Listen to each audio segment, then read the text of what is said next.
할렐루야. 네, 주님의 이름으로 여러분 축복합니다. 우리 옆 사람과 인사 교제 나누겠습니다. 사랑합니다. 축복합니다. 네, 주님께서 여러분의 삶에 무한한 은혜와 복을 주시기를 원합니다. 오늘 종려 주일입니다. 여러분 앞에 물론 조화이기는 합니다만 종려나무 가지가 있습니다. 무덤을 상징하는 그런 그 데코레이션도 여기 있고요. 예수님의 무덤을 상징하는 것이고요. 그리고 여기에도 종려 가지가 이렇게 있죠. 여러분, 종려 주일이라고 말하는 것은 이 종려나무 가지를 흔들고 환영을 했기 때문인데, 이것은 유대 전통입니다. 왕이 사실은 성에 들어올 때, 아니면 큰 전쟁에 나갔던 장수가 승리를 거두고 개선을 할 때, 그때 온 백성이 그를 환영하고 그리고 그를 칭송하는 의미로 바로 이 종려나무 가지를 흔들어서 환영을 했습니다.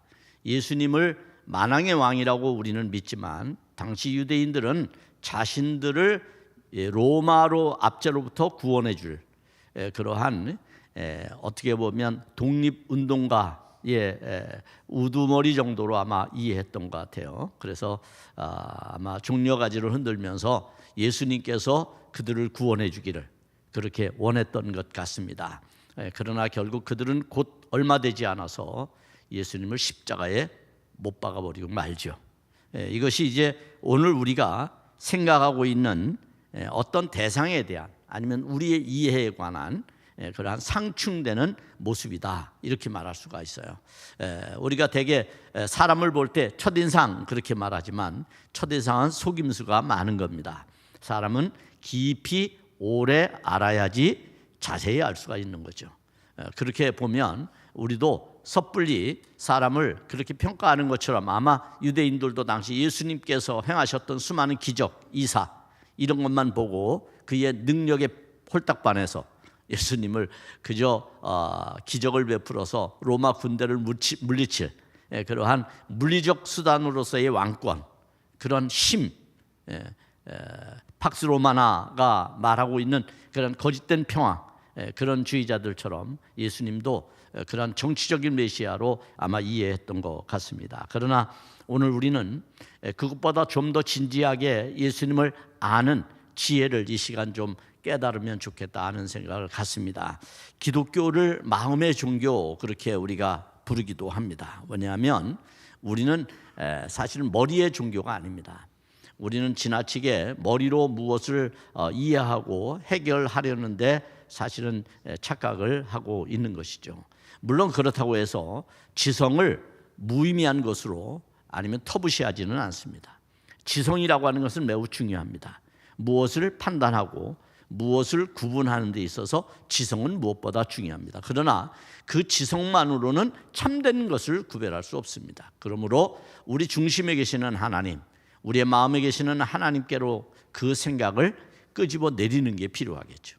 그래서 오늘 이 시간에도 여러분이 예수님의 마음, 그 마음을 좀 아는 시간이 되었으면 좋겠다. 그래서 우리가 본문의 말씀을 통해서 고난의 종 그리스도라고 하는 그런 말씀의 은혜들을 함께 나누고자 하는 겁니다. 이사야 선지자는 그리스도에 대해서 일찍이 예언했습니다.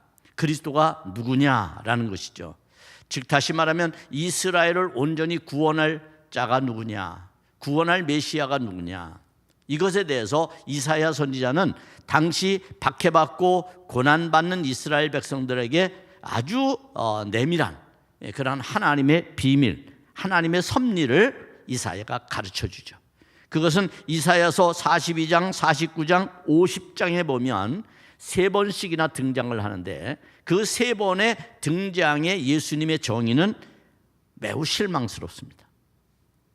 유대인들이 상상하는 것과 전혀 다릅니다. 당시 이사야가 예언한 예수님은 어떤 분이십니까? 그는 고난의 종으로 오신다는 겁니다. 고난의 종으로 오신다는 겁니다. 이게 참 이해하기 어려운 겁니다. 누구든 고난받는 메시아를 지도자로 삼기를 바라는 사람은 없습니다. 내가 믿음의 대상을 놓았는데 그 하나님이 고난받는다? 그러면 그 하나님을 지존하신 하나님으로, 능력의 하나님을 믿을 사람은 없죠. 그런데 성경은 역설적이게도 예수님을, 하나님을 능력의 하나님으로만 포장하지 않고 말하지 않고 고난받는 메시아, 고난받는 종으로 얘기한다는 거예요. 고난만 받아도 괜찮겠는데 그게 종이에요. 종, 신분 자체가. 여러분, 이것이 말하는 게 뭘까요? 그러면 이것은 매우 무기력한 걸 말하는 걸까요? 능력과 반대되는 아주 무능력한 것을 말하는 걸까요? 성경은 결코 그렇게 말하지 않습니다. 그것은 상상할 수 없는 원리가 그 속에 담겨져 있는 거죠. 그 원리를 우리가 이제 하나하나 좀 풀어갈 필요가 있습니다. 여러분, 그리스도가 왜 고난의 종으로 와야 한다고 이사야는 말했을까요? 그것은 지금 이스라엘이 고난받고 있기 때문입니다. 여러분이 고난받고 있다면 여러분에게 필요한 사람은 전혀 고난을 모르는 사람, 고난과는 전혀 관계없는 사람이 아니라 그 고난 가운데에서도 너무 당당하게, 그 고난 속에서도 전혀 고난에 지지 않는, 그래서 어쩌면 그 고난을 이겨낼 수 있고 고난을 극복해낼 수 있는 그러한 대상, 그것이 필요하겠죠. 그런 리더십이 필요하지 않겠습니까, 여러분? 우리가 고난받는다고 고난을 전혀 관계없는 대상을 찾는 것은, 그것은 나의 문제를 상대와 전혀 관계없이 만들어 놓는 것이거든요. 여러분, 부부가 같이 살면 같이 아파할 때 아파하고, 같이 슬플 때 슬퍼하고, 같이 괴로울 때 괴로워하고, 기쁠 때 같이 기뻐하는 그런 이심전심의 마음이어야 되지 않겠어요? 고난 받는데도 나와 아무 상관이 없어요. 아파하는데도 나와 아무 상관이 없어요. 그럼 그걸 어찌 마음을 나눈 관계라고, 인격적 관계라고 말할 수 있겠습니까? 그런 의미에서 예수님을 고난의 종으로 표현한 이사야는 박해받고 고난받는 이스라엘 백성들에게 희망과 소망의 메시지를 그들에게 준 거예요. 왜? 하나님도 우리의 고난에 함께 하신다는 거죠. 그러니 나도 그 하나님과 더불어 이 고난을 이겨낼 수 있다는 거예요. 절대 고난에 꺾이지 않는 하나님의 전능하심이 오히려 고난 가운데서 우리를 위로하시는, 그야말로 이 하나님이 우리의 하나님이라는 거예요. 이런 하나님이 참 하나님이라는 거예요. 당신은 금이 번쩍번쩍한 높은 자리에, 보좌에 앉아서 호령만 하고 소리만 지르고 떵떵거리고 그러한 존재가 아니라 우리의 고통 가운데, 내밀한 문제 가운데 함께 하시는 분. 그래서 우리는 하나님을 칭송하고 찬양하고, 그리고 하나님께 영광을 돌리는 것이죠. 특별히 이사야 42장은 이러한 고난받는 종에 대한 성격을 어떻게 규정합니까? 그는 상한 갈대도 꺾지 않고 꺼져가는 등불도 끄지 않는다라고 말했어요. 여러분, 상한 갈대를 꺾지 않고 꺼져가는 등불도 끄지 않는 그러한 아주 섬세하시고 너무 디테일할 뿐만 아니라 우리의 사정을 아주 세밀하게 관찰하시는 분, 그리고 그것을 함부로 예단하지 않으시는 분, 그것을 가지고 함부로 우리를 정죄하거나 판단하지 않는 분, 그것이 하나님이라는 거예요. 하나님의 속성이 그만큼 선지자의 입을 통해서 이스라엘 백성들에게 진리의 말씀으로 다가왔다는 것을 우리가 알 수가 있습니다. 이러한 주님께서는 인간의 근본적인 문제를 터치하기를 원하시지, 겉으로 보면서 살살 우리 가운데 변죽하기를 원하시는 주님이 아니십니다. 인간의 근본적인 고통의 문제는 죄의 문제일 겁니다. 죄라고 하는 것은 언제나 우리를 고통받게 합니다. 그러한 죄의 문제를 근원적으로 해결해 주심으로써 모든 속박으로부터 자유를 주시는 분, 우리의 영혼뿐만 아니라 정신도 그리고 육체도 자유함을 주시는 분. 그래서 주님은 우리의 영혼만 터치하지 아니하시고 병든 자를 고치기까지 하셨다고 하는 것을 우리가 알 수가 있습니다. 이러한 주님은 세상의 왕처럼 교만하거나 권위를 자랑하거나 권세를 부리면서 통치하지 않습니다. 오직 예수님은 겸손함으로, 온유함으로, 자비하심으로 우리를 통치하십니다. 그게 예수님의 리더십, 왕권적 리더십입니다. 세상은 권력을 조금 가지면 그것을 가지고 힘을 자랑하려고 하지요. 상대의 자유를 박탈시키려고 하죠. 인권을 무력화시키려고 하죠. 무엇인가 아쉬운 것은 다 자기 것으로 만들려고 하죠. 그게 세상 권력입니다, 여러분. 거기에 어떤 사람들은 종이 되고자 하는 사람들이 있어요. 그 밑에 가서 그냥 설설 기면서 종이 되려고 하는 사람이 있어요. 그러나 어떤 사람은 자존감을 세우며 나는 비록 배고파도 그 짓은 못한다, 이런 사람도 있을 거예요. 각자의 취향은 다를 수 있습니다만, 그러나 여러분에게 정말 참된 자유와 해방과 기쁨과 구원을 주실 수 있는 분은 누구인가? 그것은 자신의 교만함으로 권위와 권세를 부리는 자가 아니라 온유함으로, 겸손함으로 우리를 이끄시는 예수 그리스도의 리더십이라는 사실을 깨닫기를 축복합니다. 이것을 우리는 서번트 리더십이라고 말하죠. 한편 여호와의 종이신 그리스도께서 행하실 새로운 사역에 대하여 이사야는 언급하는 데 주저하지 않습니다.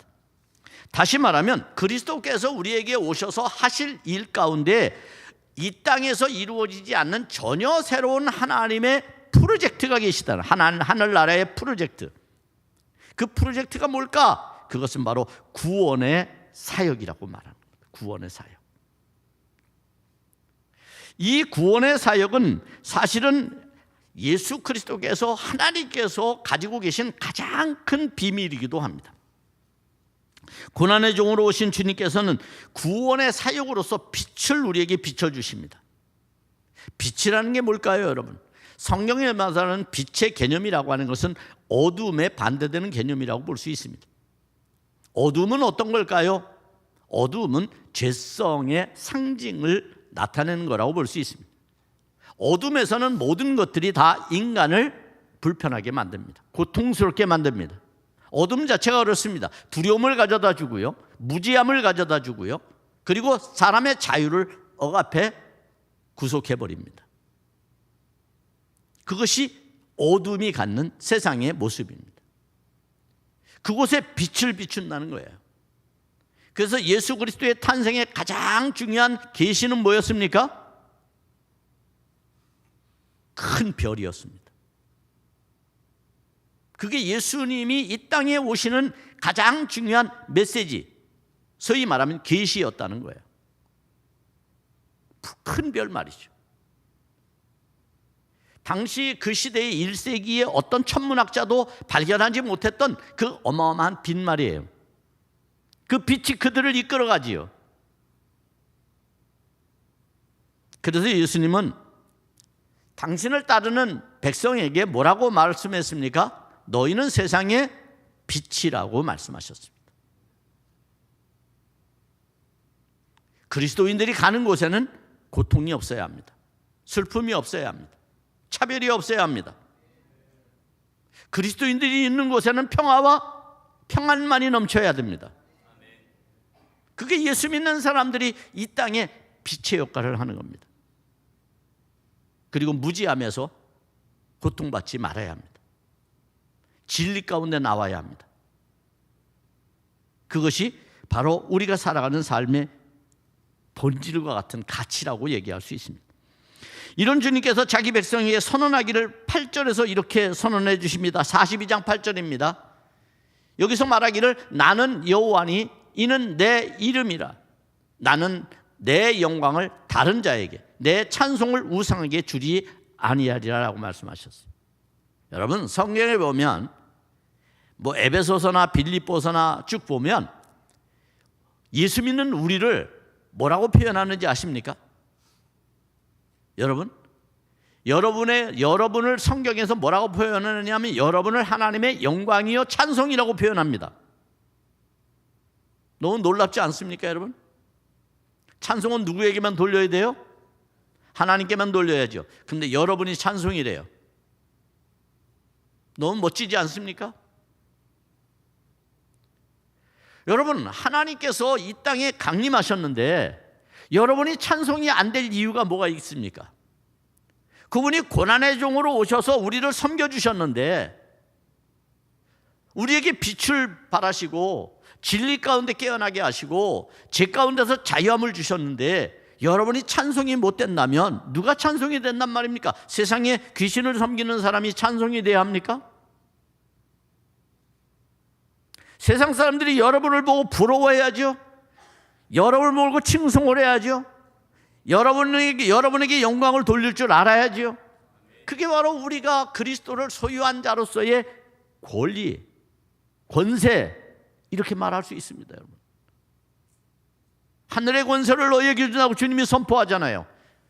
예수님은 우리에게 하늘의 권세를 주셨단 말이에요.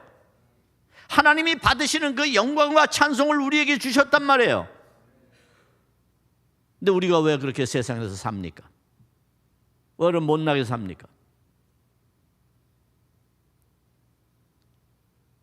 세상 것을 소유하지 못해서 그렇습니까? 지식이 무슨 소용이 있고 세상의 재물이 무슨 소용이 있습니까?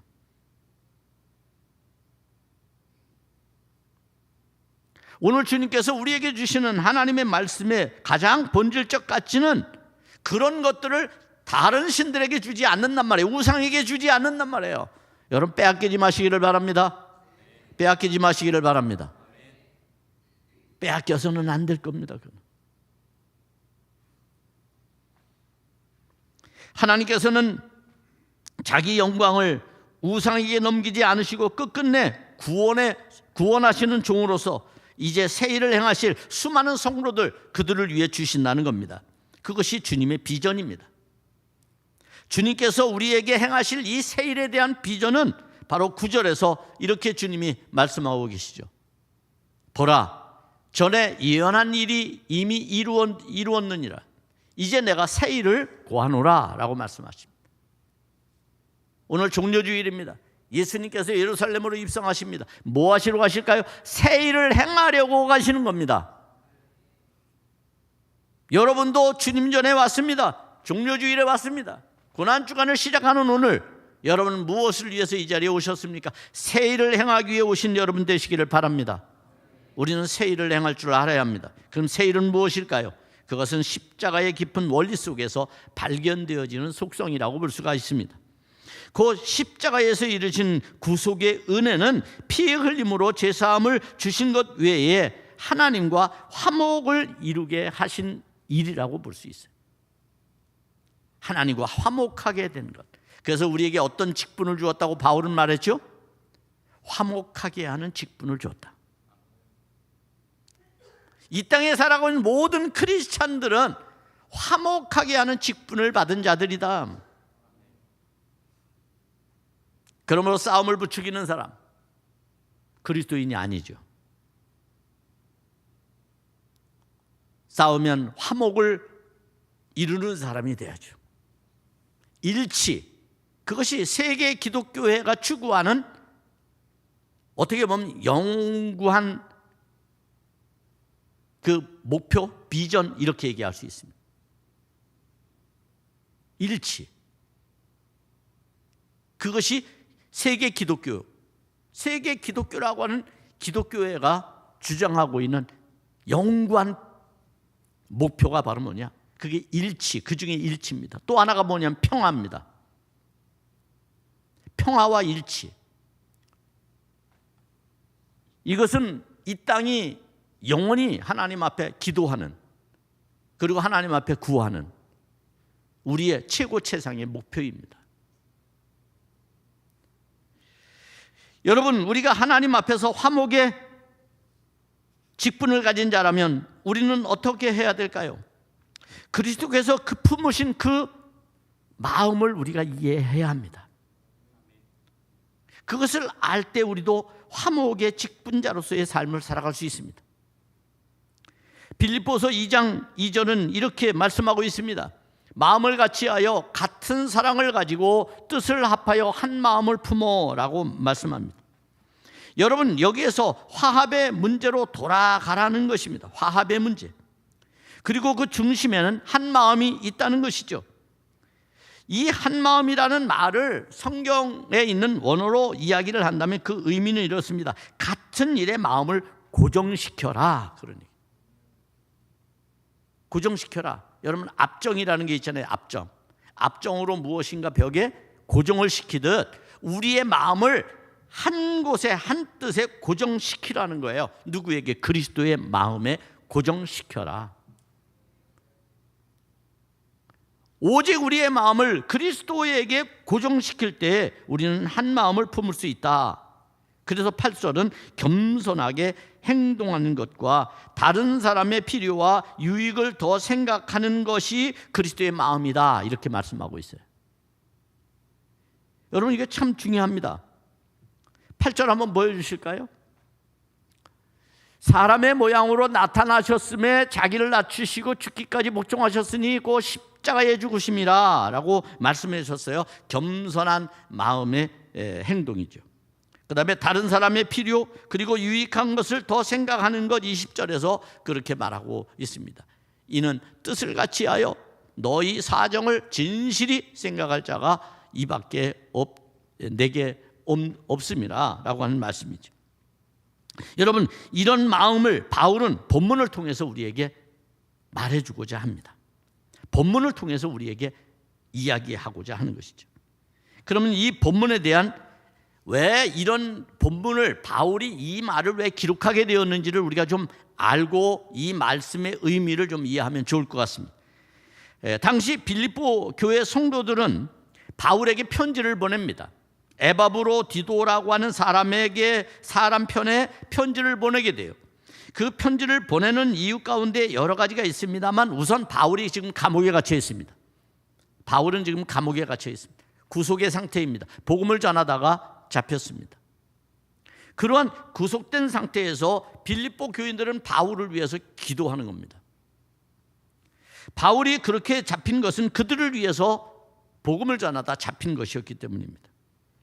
그러므로 빌립보 교우들은 바울에게 특별한 선물을 주기를 원했던 것이죠. 빌립보서 4장 18절에 보면 이런 말씀이 있습니다. 내게는 모든 것이 있고 또 풍부한지라 에바브로디도 편에 너희의 준 것을 받음으로 내가 풍족하니 이는 받으실 만한 향기로운 제물이요 하나님을 기쁘시게 한 것이라 라고 말합니다. 바울이 지금 구속의 상태에서 지금 빌립보 교인들이 에바브로디도를 통해서 선물을 주었는데 이미 바울은 다 가지고 있어요. 바울이 다 가지고 있다고 하는 것은 하나님을 가지고 있다는 것이죠. 주님을 품고 있다는 것이죠. 구속의 상태에 뭐 다 가지고 있어요. 자유를 이미 빼앗겨 버렸는데 육체적 자유죠. 그러나 그 안에서 그는 하나님과 함께 영혼의 자유를 누리고 있는 겁니다. 여러분, 이런 생각 한번 해보시지 않아요? 어떤 분들은 감옥 가는 것을 범죄에서 고통받는 것으로 생각하지만 어떤 사람들은 내가 가지 않아도 되는데 어떤 권력에 의해서 어떤 죄의 누명으로 인해서 가게 됐을 때 그 사람은 그곳에서 어떻게 생활을 전혀 다르게 생활할 겁니다. 전혀 다르게. 물론 원망하는 사람도 있겠지만 어떤 사람들은 거기에 더 많은 책을 읽으면서 자기의 마음의 훈련을 강하게 세우고 그리고 수많은 지식들을 가지고 나올 수도 있습니다. 더 많이 운동을 해서 건강해질 수도 있겠죠. 그러니까 어떤 상태에 어떤 마음으로 어떤 상황들을 맞이하느냐라고 하는 것은 각각의 의지에 따라 달라질 수 있어요. 의지에 따라서.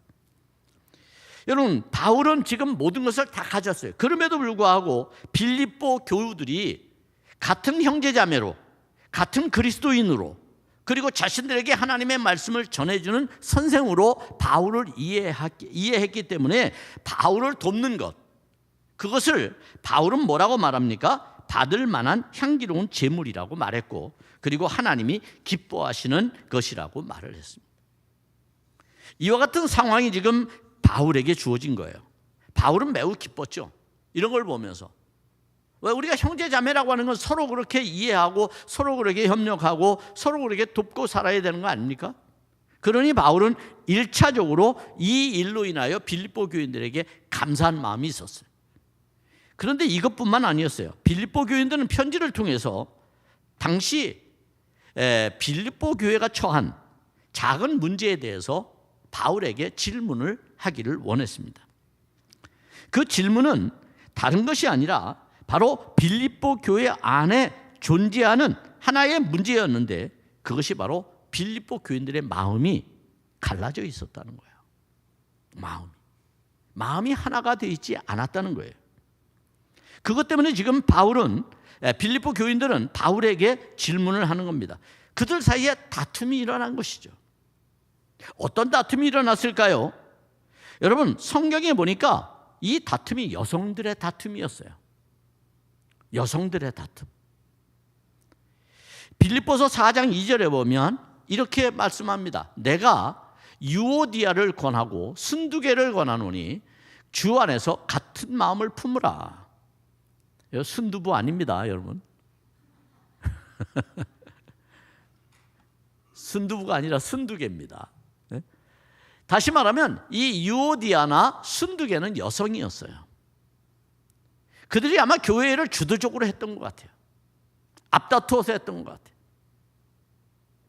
일을 열심히 하다 보면 그 일에 대해서 동의하는 사람이 있고 반대하는 사람이 있잖아요.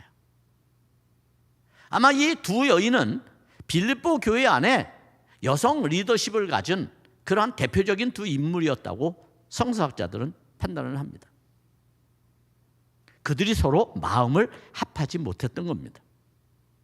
서로 시기하고 질투해서 뜻을 하나로 만들지 못했던 것이죠. 여성들이 그룹을 줘서 싸우면 무섭습니다. 네? 여러분.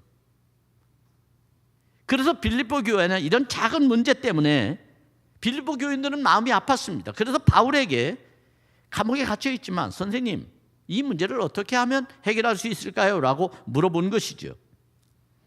여러분, 이런 문제를 마음에 품고 바울은 그들에게 권면해 주기를 원했던 겁니다. 이런 현실 앞에서 바울은 본문의 말씀을 통해 한 마음을 품어 살아갈 원리를 말해주고자 한 것이죠. 빌립보서 2장 5절입니다. 이렇게 말씀합니다. 너희 안에 이 마음을 품으라. 곧 그리스도 예수의 마음이니.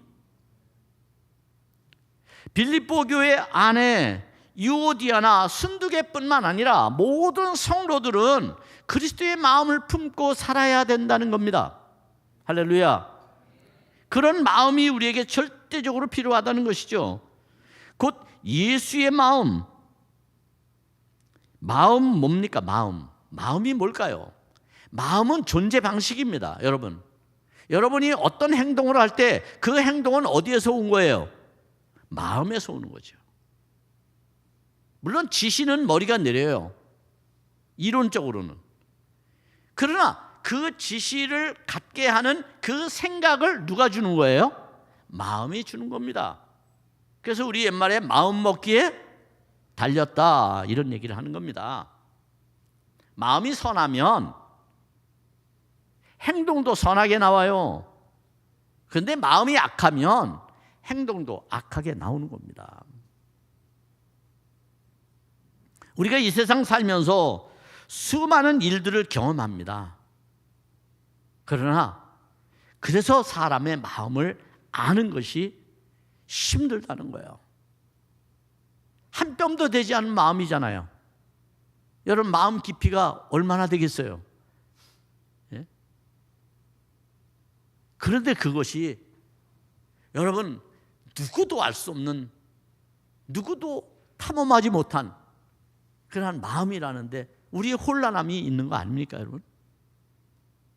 그래서 우리 서로가 헤아리고 마음을 잘 살피는 것이 필요하겠죠. 말초적으로 그냥 느낌으로 그냥 내 생각대로 그렇게 판단하는 것이 아니라 말입니다. 그러면 예수님의 존재 방식, 다시 말하면 예수님은 어떤 존재 방식으로 존재했길래 예수님의 마음을 품으라고 말씀한 걸까요?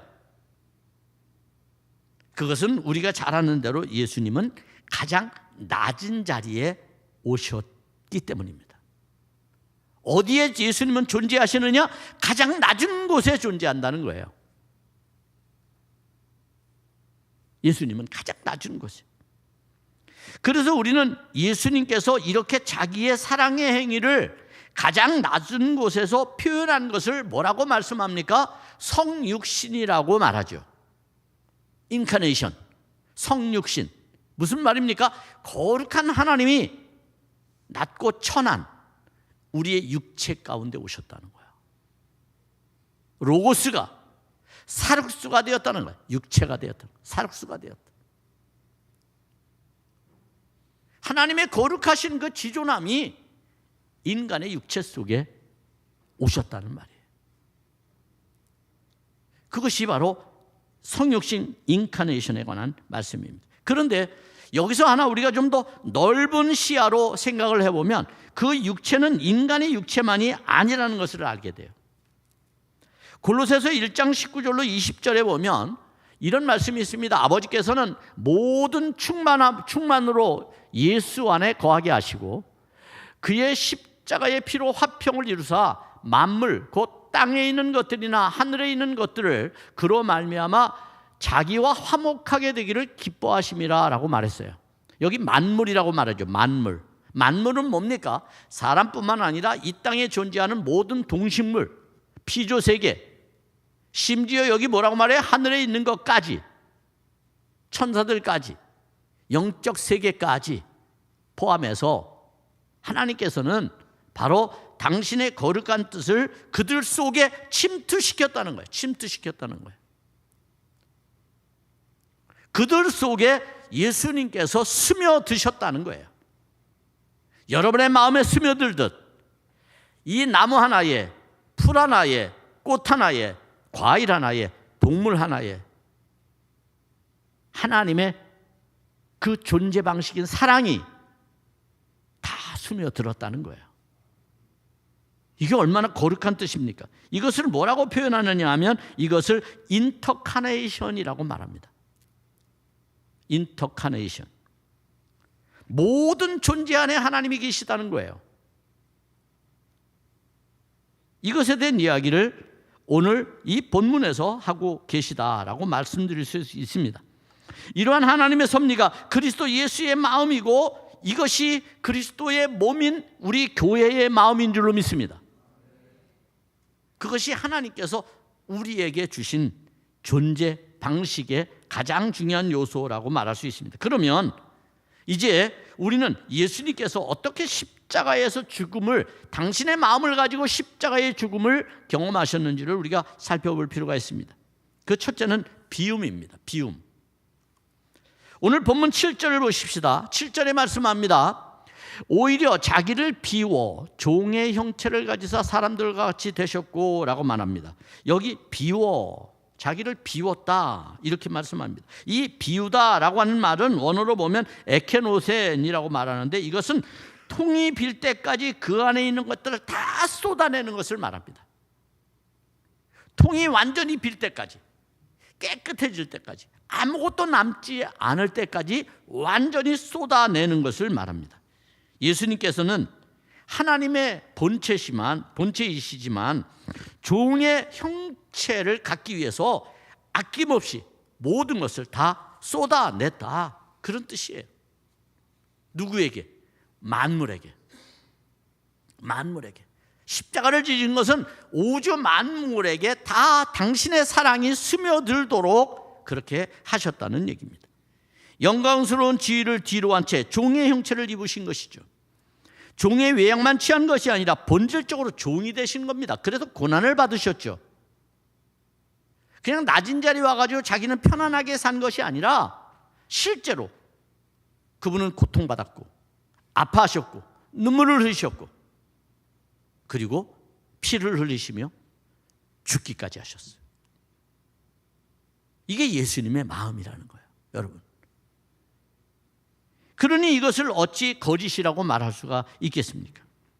우리의 죄와 죽음 가운데 구원하시기 위하여 스스로 자기를 비워내는 일. 그러므로 주님께서는 우리에게도 우리를 비우라고 말하지 않습니까? 우리 안에 더러운 죄를 비워내는 일, 욕망을 비워내는 일, 탐심을 비워내는 일, 시기와 질투와 우리 안에 있는 모든 불안을 비워내는 일은 비움의 영성을 추구하는 성도의 가장 아름다운 모습이라고 말할 수 있습니다. 요즘 미니멀 시대라고 그러잖아요. 요즘 젊은 사람들은 참 지혜롭게 사는 것 같아요. 제가 볼 때.